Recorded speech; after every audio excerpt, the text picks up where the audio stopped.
Hey y'all. So let's have a conversation, y'all. So I just recently got home. I was recording a previous video, but then I don't know, like a cat was cat calling outside. That's what really made me stop and pause the video. And I was like, you know what? Maybe I need to start over. And so that's what I'm doing. So pretty much I was telling you guys, I was trying to give you a story, a backstory of what happened today when I was meeting with my assistant principal. But I'm still gonna tell you the story. I just think I need to I kind of need to just have a conversation first. One of the things that I'm finding is that we have to take a pause as adults and really sit and have a conversation with children. And I say this because, now let me introduce my story. Um, I was in the office. My AP was dealing with a discrepancy between these kids. Um, Something took place, and everybody was pretty much getting written up, getting suspended based off of not being able to control their actions. And so she had stepped out because another, emergency arose. And so as I was sitting there, the little boy came back into the office and, he was a little happy-go-lucky kind of sorta. Anyway, put it on a facade. And he was like, "Hey, miss, how you doing?" Blah, blah, blah. And I say, "I'm good, I'm having a pretty good day. How are you?" He was like, "Oh, I'm doing good." And I was like, "Well, are you sure?" I was like, "Because for you to be in trouble, I don't know if it's so good." And needless to say, he just started to like open up about things. And I'm sitting here and I'm usually emotional, but I'm not always emotional, just letting y'all know. But, I was just sitting there listening. You get what I'm saying? Just being in the place, just being in place. And so he started to cry, and he was just like, "Miss, I'm good, but I'm upset because this girl, you know, reacted the way that she did, and now I'm in trouble." And I was like, "Well, I think both of you are the cause of, what's taking place." And I said, "So you can't just blame it on her by herself." I said, "You have to blame it on your actions as well." I said, "You have to take accountability for your part." And so he was like, "Yeah, miss, but I was just playing, and from me playing, she came back and got upset, and it wasn't even anything that had to do with her. I was playing with her brother, which is my friend." And I say, "Yeah, but sometimes our actions people have reactions to our actions, and we have to be cognizant of what it is that we do. That's the only thing we have control over is what we do." And he understood that. He was like, "But now, you know, I'm getting in trouble.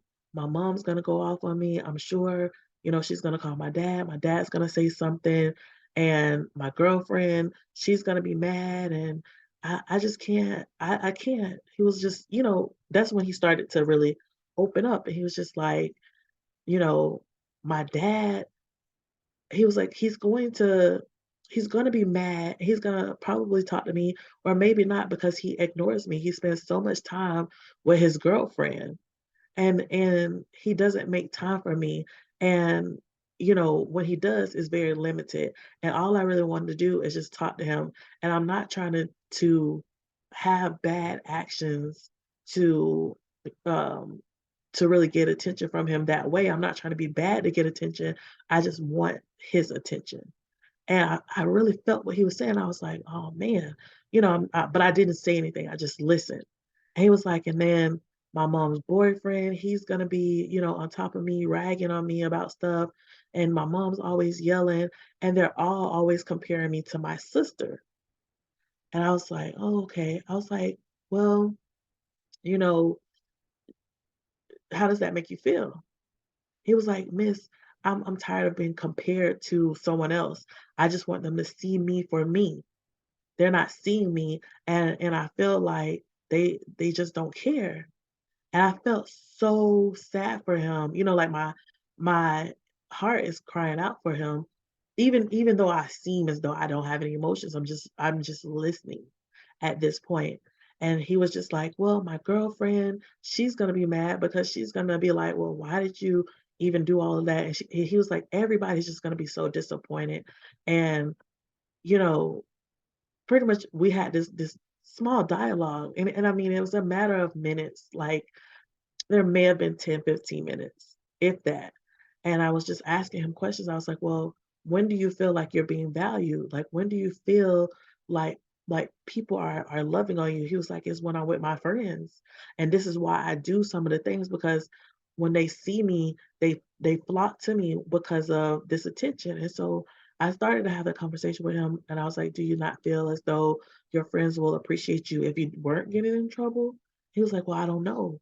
I don't think so." And I was like, "Well, maybe those aren't the friends for you because most friends who really genuinely care about you, they want to value you, they want the best for you, they want to love on you, and they're going to want all these great things for you." And I was like, just having this little heart to heart with him. Mind you, he's not one of my students at all. He's not even in the grade level that I teach, but it was just that moment of just being able to listen to him. And I told him, I was like, sometimes the people that are around us, our parents, your dad, th- that's parents too, but your girlfriend, your siblings, all these people, I say sometimes they're yeah, not yelling, but they're trying to get you to correct your behavior, and they're comparing you to someone else who is good or better, because more than likely, they want you to be the best version of yourself, and they see a better potential. I say, but not always is that delivery the way that we wanna hear it.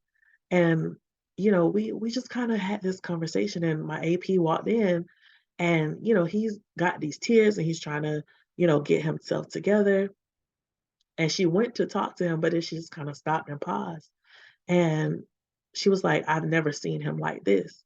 He gets in trouble, whatever else. Because I think, one of the things that I heard was that he has a tendency to get in trouble, but he doesn't a lot of teachers and things don't really write him up per se.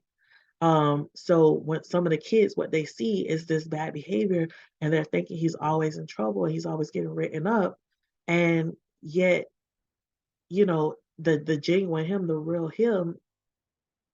I got another one for y'all too, but the genuine him, the real him, it shows, and it's not what he's portraying. And so I just really found that to be interesting, and even my AP was like, she didn't really want to question too much, but she was just trying to have a conversation, trying to gain access to that conversation. But he was definitely his demeanor shifted when she came into the room just a little bit, and I think that we have to allow kids to have a voice and a place to speak, just to be genuine with the people that are around them because he did not feel like he had that voice. He didn't feel like he could take or set aside time with his mom or his dad or whoever and really communicate. And I really felt for him because I too had moments in my space and in my life where I didn't have anyone necessarily to talk to, at least not the people who I really wanted to, not my parents at that time. And I know I strive for communication and relationships with my parents. Like I literally remember times where, you know, having a conversation with my dad and he'll be like, "Don't trust anyone." And then I remember asking him, after years of hearing it, and I say, "Well, do you not trust me either? Because I've never done anything for you not to trust me." And I understood where the little boy was coming from when he was like being compared to other people because I have an older brother, but my older brother from my father's perspective did things that he should not have been doing. And so it was always that the magnifying glass was on me because it was like, don't do what he did.